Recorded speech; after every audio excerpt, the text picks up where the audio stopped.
अस्सलाम वालेकुम नाज़रीन। सिंध जे अंदरि कब्ज़ा माफ़िया सरकारी ज़मीनुनि ते जेकी कब्ज़ा माफ़िया जो राज आहे यानी चाइना कटिंग जे हवाले सां जेको गैर क़ानूनी कब्ज़ा थी रहिया आहिनि,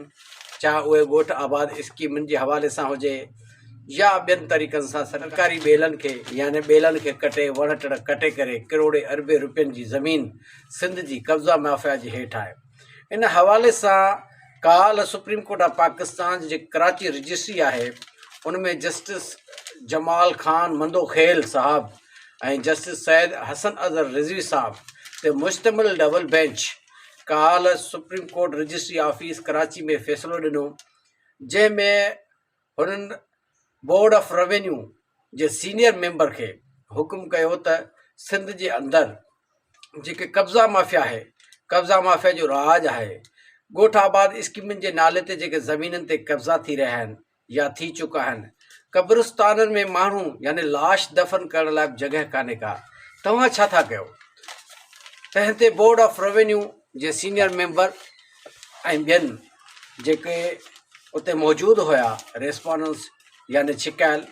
उन्हनि टाइम घुरण जी कोशिशि कई त असांखे टाइम मिले, जंहिं ते जस्टिस जमाल खान मंदोखेल कावड़ जो इज़हार कंदे चयो त तव्हांखे केतिरो टाइम खपे, रोज़ानो तव्हां टाइम वठो था, रिज़ल्ट का बि कान्हे का, यानी नतीजो कुझु बि कोन्हे को, त आख़िर तव्हां चाहियो छा था? सिंध जे अंदरि इहे कब्ज़ा माफ़िया जो राज, कराची समेत पूरी सिंध जे अंदरि इहो कब्ज़ा माफ़िया जो राज क़ाइमु ऐं दाइमु रहंदो? आख़िर तव्हां चाहियो छा था?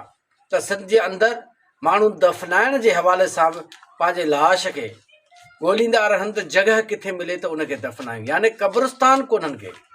क़ब्रिस्तान जेतिरी क़बर जेतिरी जॻह सिंध जे अंदरि न छॾी वई आहे। आख़िर इन जे मसइले जो हल छा आहे? जंहिं ते board of revenue J senior member ऐं ॿियनि इंक्लूडिंग SHO जेको कंसर्न आहे, रिमार्क्स ॾिना जस्टिस साहिबान यानी जस्टिस जमाल खान मंदोखेल साहब रिमार्क्स ॾिने चयो त SHO चवे थो त असांखे रेंजर्स खपे असांखे इन कब्ज़ा हटाइण जे लाइ, त बाक़ी सिंध पुलिस छा थी करे? सिंध पुलिस जो आख़िर छा किरदारु आहे इन सॼे माहौल खे लॉ एंड ऑर्डर सिचुएशन खे कंट्रोल करण जे हवाले सां? आख़िर उहा सिंध पुलिस बि उनजे चवण जो मक़सदु इहो त एतिरी बेवस आहे जो असांखे हिन खे रेंजर्स ऐं ॿी जेका आहे मशीनरी हिननि खे साण करे ॾियूं त ईअं न थींदो।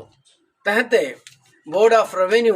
जे senior member board of revenue खे हिदायत कई त 6 हफ़्तनि जे अंदरि जेके सिंध जे अंदरि इंक्लूडिंग कराची समेत जेके बि सरकारी ज़मीनूं उन्हनि तां कब्ज़ा फिल फौरन हटाए वञनि ऐं अहिड़ी रिपोर्ट जमा कराई वञे हिन अदालत सॻोरी में। इन करे आख़िर में 6 हफ़्तनि जो टाइम ॾींदे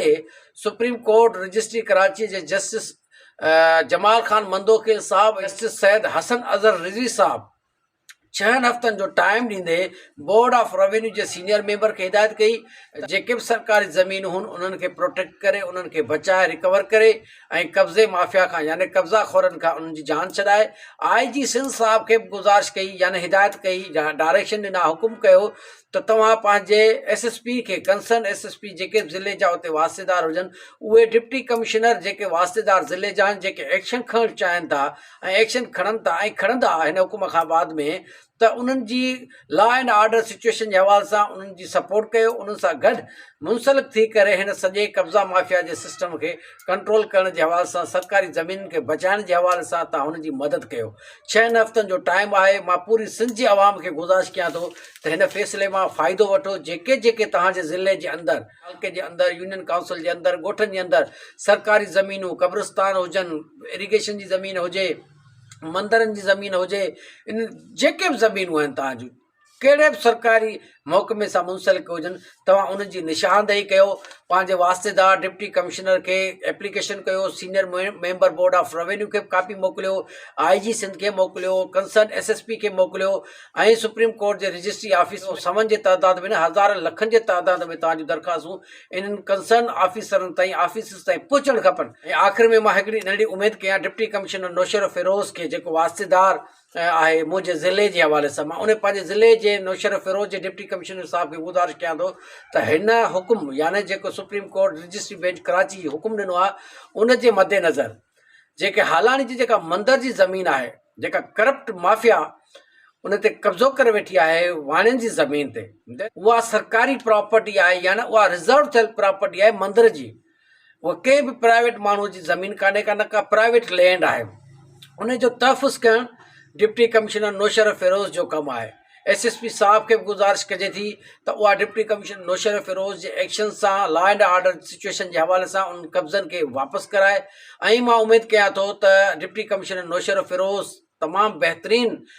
डिप्टी कमिश्नर आहे ऐं नौजवान ऑफिसर आहे ऐं इन सॼे माहौल खे ॾिसंदो ॻोठ आबाद स्कीम जे हवाले सां छा रिपोर्ट 6 हफ़्तनि जे अंदरि जमा कराए थो ऐं सिंध जे अंदरि जेके कब्ज़ा माफ़िया राज आहे उन्हनि जी निशानदेही करण जे हवाले सां उन्हनि ज़मीनुनि ते कब्ज़ा हटाए थो ऐं उन कब्ज़ा माफ़िया जे कहिड़े तरीक़े सां उहा लिस्ट जमा कराए सुप्रीम कोर्ट ऑफ पाकिस्तान में पंहिंजी जेका प्रोफेशनल जॉब आहे उहा कहिड़े तरीक़े सां सिंध जे अवाम जी बहितरी जे हवाले सां 6 हफ़्तनि जे रिपोर्ट में परफॉर्म करे थो।